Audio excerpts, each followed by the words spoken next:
इसके बाद हम पढ़ेंगे 3 R's ऑफ वेस्ट मैनेजमेंट। तो 3 R जो हैं वो सभी को पता है, रिड्यूस, रीयूज़ और रिसाइकल। इसका सिंबल होता है किस तरीके का, ये भी बना के एग्ज़ाम में पूछ सकता है किस तरीके का होता है। तो ये जो हमारा डायग्राम है आप उसको ध्यान से देख लो, फिर आप टिक लगा के आ जाना एग्ज़ाम में। तो बस उसके बाद रिड्यूस क्या होता है, buy only what you need because a better way to reduce waste is not creating it in the first place। तो रिड्यूस अगर हमको करना है वेस्ट को, तो सिर्फ हमको जिन चीज़ों की ज़रूरत है उन चीज़ों को खरीदना चाहिए, क्योंकि अगर हमको वेस्ट को रिड्यूस करना है तो सबसे अच्छी ज़रूरत चीज़ ये है कि उसको हम क्रिएट ही ना करें। रीयूज़ का मतलब क्या होता है, रीयूज़ को if you have acquired goods try getting used ones or obtaining substitutes. अगर आपको कुछ सामान ख़रीदना है तो आप यूज्ड सामान ख़रीदने की कोशिश करें, और या फिर उसके सब्सटीट्यूट जो होते हैं उनको आप ऑब्टेन करने की कोशिश करें। रिसाइकल क्या होता है, when discarding your waste find ways to recycle it instead of letting it go for disposal. तो जब भी हम वेस्ट को जनरेट करें तो हम उसको डिस्पोज करने की बजाय हम उसको ये देखें कि हम किस तरीके से उसको रिसाइकल करके दूसरे उपयोग में या उसी उपयोग में वापस ले सकते हैं। तो इससे हम रिसाइकल अच्छे से कर पाएंगे। अब रिड्यूस को थोड़ा और एक्सप्लेनिंग तरीके से देख लेते हैं कि reducing the amount you buy is the most significant of all the option to manage waste. सबसे अच्छा वेस्ट को मैनेज करने का तरीका है, रिड्यूस करने का तरीका है कि आप उसको कम कम चीज़ें खरीदें। सबसे अच्छा तरीका तो यही है। The key is to only purchase goods that we need and it in the right amount. हमारा मतलब हमको यही करना है रिड्यूस करने के लिए वेस्ट की, सही मात्रा में हम चीज़ों को ख़रीदें, और जो सही मात्रा में मतलब ख़रीदें। ऐसा नहीं कि कुछ तो भी मतलब चाहिए कम और ज़्यादा ले रहे हैं फिर वेस्ट जनरेट कर रहे हैं ज़बरदस्ती का, तो वो नहीं करना चाहिए हमको। If we never generate products in the first place we don't have to extract raw resources, manufacture goods from scratch और come up with the shipping materials. तो इन सारी चीज़ों के कारण रिड्यूस मतलब हमको करना चाहिए। उसके बाद जो हमारे EPA एनवायरमेंटल जो प्रोटेक्शन एजेंसी है, उसके 2013 के कुछ रूल्स हैं। How long does it take to decompose. तो ये रूल्स हमको ये बताते हैं कि कितना समय लगता है किसी भी वेस्ट को डिकम्पोज होने में। तो पेपर टॉवल जो होता है वो 2 से 4 हफ्तों में डिकम्पोज होता है। प्लाईवुड जो होता है वो 1 से 3 साल में डिकम्पोज होता है। प्लास्टिक बैग जो होता है वो 10 से 20 साल में डिकम्पोज होता है। प्लास्टिक बॉटल 70 से 80 साल लग जाते हैं उसको, जैसे बिस्लेरी किनले की।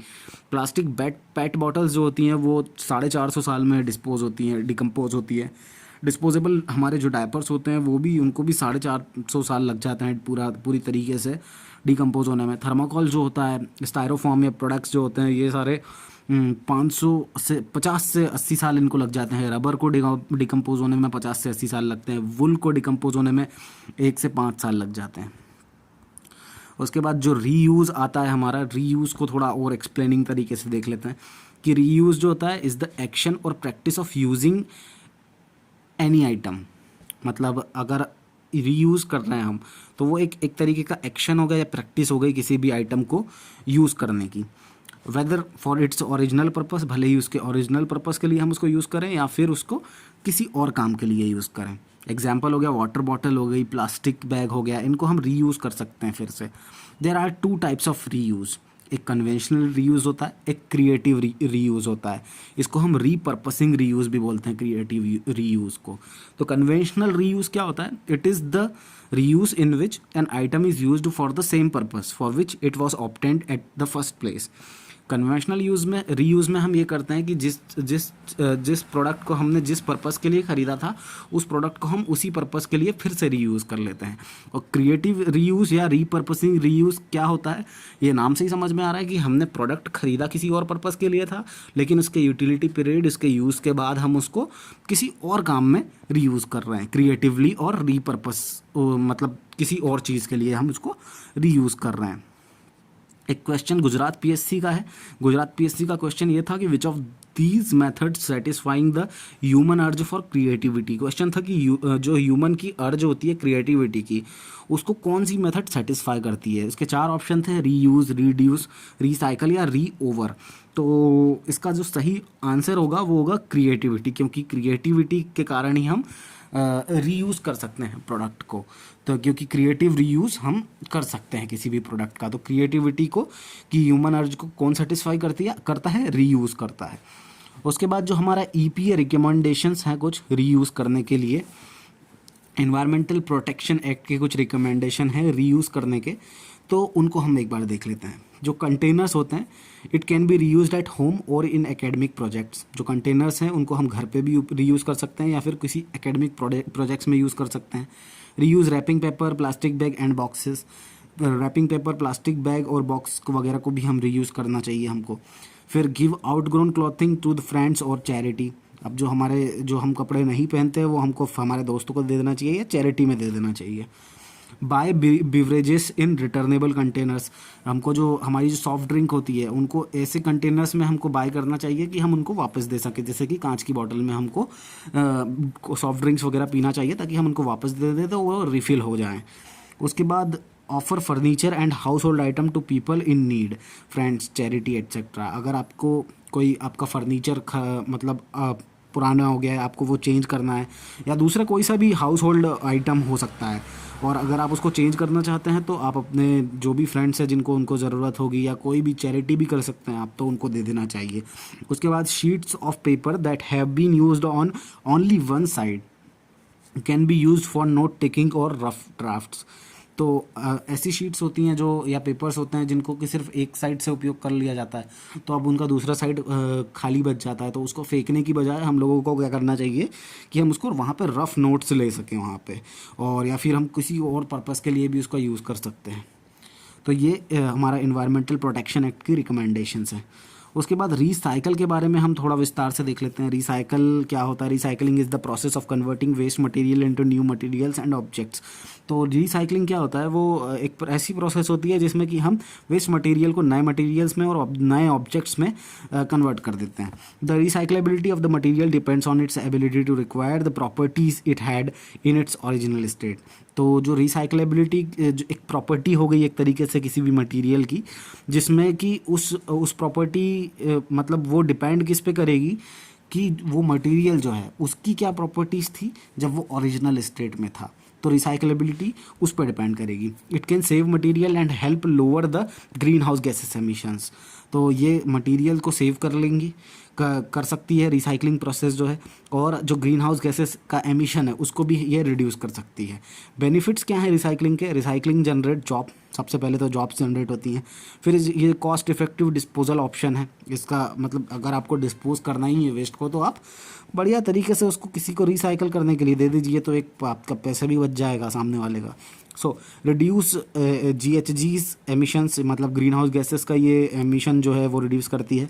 फिर उसके बाद conserve valuable resources on earth, जो हमारे बहुमूल्य रिसोर्सेज हैं हमारी धरती पे, उनको कंजर्व करने में भी ये रिसाइकलिंग प्रोसेस हमारे को मदद करती है। रिसाइकलिंग के बेनिफिट्स क्या क्या होते हैं अब हम मटेरियल के हिसाब से देख सकते हैं। अगर हम एल्यूमिनियम को रिसाइकल करेंगे तो उसकी हाई मार्केट वैल्यू है, सबसे पहली बात। फिर उसके बाद रिसाइकल्ड ईजिली हो जाता है, उसको मतलब रिसाइकल करने के लिए सिर्फ उसको पिघलाना होता है, तो वो मेल्टिंग करके ईजिली रिसाइकल हो जाता है। फिर it recycled indefinitely as it doesn't deteriorate with time. तो इसको हम अनंत काल तक इसको रिसाइकल किया जा सकता है, क्योंकि ये समय के साथ इसका क्षरण नहीं होता है, डिटीरियोरेशन नहीं होता है, तो इसको हम अनंत काल तक इसको रिसाइकल कर सकते हैं। ये भी एक अच्छा बेनिफिट है। उसके बाद it requires significantly less energy than extracting new aluminium from the earth. तो धरती से एल्यूमिनियम निकालने में हमारा ज़्यादा पैसा लग जाता है और उसको रिसाइकल करने में बहुत ही कम पैसा लगता है कंपैरेटिवली अगर देखें तो ये तो हो गए एल्यूमिनियम के बेनिफिट्स। उसके बाद बैटरीज़ को अगर हम रिसाइकल करेंगे तो उसके क्या बेनिफिट्स होंगे? Recovery of valuable metals like lithium, cobalt, ये सब हमको मिल जाएगा। तो अगर हम बैटरी को रिकवर करेंगे तो हमको मिल जाएगा लिथियम और cobalt. It protects the environment from heavy metals, और ये सारे हैवी मेटल्स होते हैं तो ये हमारे एनवायरनमेंट को काफ़ी ज़्यादा नुकसान पहुँचाते हैं, जैसे कि लेड हो गया, कैडमियम हो गया, मर्क्यूरी हो गया, ये सारे हैवी मेटल्स होते हैं। तो ये हमारे एनवायरनमेंट को नुकसान ना पहुँचाए, इसलिए हमको बैटरी को रिसाइकल करना चाहिए। उसके बाद ग्लास जो है उसको उसकी रिसाइकलिंग से हमको काफ़ी फ़ायदे हो सकते हैं, क्योंकि इसकी मार्केट वैल्यू भी काफ़ी ज़्यादा मॉडरेट होती है। और इसको हम मतलब ग्लास से बहुत सारे प्रोडक्ट्स बनते हैं, अनगिनत प्रोडक्ट्स बन सकते हैं, और इसलिए इसको हम पिघला सकते हैं ग्लास को, और अनगिनत प्रोडक्ट्स में इसको ट्रांसफॉर्म किया जा सकता है। रिसाइकलिंग ग्लास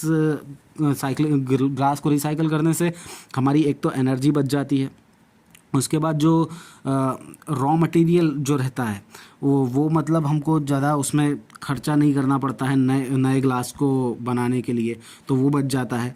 और इसको भी हम अनंत काल तक ग्लास को रिसाइकल कर सकते हैं, सेम एल्यूमिनियम की तरह। तो उसके बाद पेपर और कार्डबोर्ड को हमको रिसाइकल कर लेना चाहिए, ये इजीली रिसाइकल हो जाते हैं। इनके बेनिफिट्स ये हैं कि ये काफ़ी ज़्यादा इजीली रिसाइकल हो सकते हैं, और जो रिसाइकल्ड पेपर जो रहता है उससे भी फिर से हम पेपर बना सकते हैं, उसमें भी एनर्जी ज़्यादा कुछ लगती नहीं है। और फिर फॉरेस्ट जंगल बचाने में भी बहुत ज़्यादा उपयोगी हो सकता है, क्योंकि पेड़ से हमारे कागज़ बनते हैं, और जब हम कागज़ को रिसाइकिल करने लग जाएंगे तो हमारे जंगल बच जाएंगे, पेड़ काटना नहीं पड़ेंगे। उसके बाद जो दूसरे प्लास्टिक्स होते हैं, पॉलीथिलीन और पॉली विनाइल क्लोराइड जो रहते हैं, उनको भी हमको रिसाइकल कर सकते हैं काफ़ी अच्छे से। उसके भी बेनिफिट्स रहेंगे, वो काफ़ी इजीली हमारे रिसाइकल हो जाएंगे, और वो अलग अलग प्रोडक्ट्स में उनको काफ़ी इजीली हम कन्वर्ट कर सकते हैं। और इनकी रिसाइकलिंग वैल्यू जो रहती है मैन्युफैक्चरिंग वगैरह पे, इन सारी चीज़ों पे डिपेंड करती है। उसके बाद हमारे जो इलेक्ट्रॉनिक और इलेक्ट्रिकल वेस्ट होते हैं, उनके क्या बेनिफिट्स होंगे अगर हम उनको रिसाइकल करेंगे तो। इनमें हाई वैल्यू मेटल होते हैं, जैसे कॉपर हो गया, स्टील हो गया, टाइटेनियम हो गया, गोल्ड हो गया, निकल हो गया, कोबाल्ट हो गया। इनको हम जब रिसाइकल करते हैं तो ये काफ़ी इजीली डिसमेंटल हो जाते हैं, जो भी हमारे इलेक्ट्रिकल और इलेक्ट्रॉनिक वेस्ट होते हैं। और उसको हम अलग अलग करके उनके अलग अलग कंपोनेंट को अलग अलग तरीके से रिसाइकल कर सकते हैं, तो ये भी एक बेनिफिट हो गया इनका। इसके बाद मेटल जो होते हैं हमारे, जैसे कॉपर, स्टील, निकल, जिंक, सिल्वर एट्सेट्रा, इनको रिसाइकिल करके हमको क्या बेनिफिट्स मिल सकते हैं। तो स्क्रैप मेटल जो होते हैं उनका जो मार्केट वैल्यू होती है वो काफ़ी ज़्यादा हाई है, और जैसे कि स्टील हो गया, कॉपर हो गया और सिल्वर हो गया, इनकी मार्केट वैल्यू बहुत ज़्यादा हाई है। मतलब ये 70 से 80 रुपये पर 80% की कॉस्ट में वापस भी चले जाते हैं ये। तो दे कैन बी रिसाइकल्ड, इनको भी हम सेम एल्यूमिनियम की तरह इनको भी इनडेफिनेट टाइम तक हम रिसाइकल कर सकते हैं, तो ये एक इनका अच्छा बेनिफिट हो गया। उसके बाद जो हमारा थर्माकोल हो गया या स्टायरोफोम हो गया, इनको हम रिसाइकल करेंगे तो हमारे को क्या बेनिफिट मिलेंगे। ये क्योंकि इनको प्रोसेस कर सकते हैं हम काफ़ी इजीली, तो इनसे हम फ्यूल भी रिकवर कर सकते हैं, और दूसरे बाय प्रोडक्ट्स भी हम रिकवर कर सकते हैं।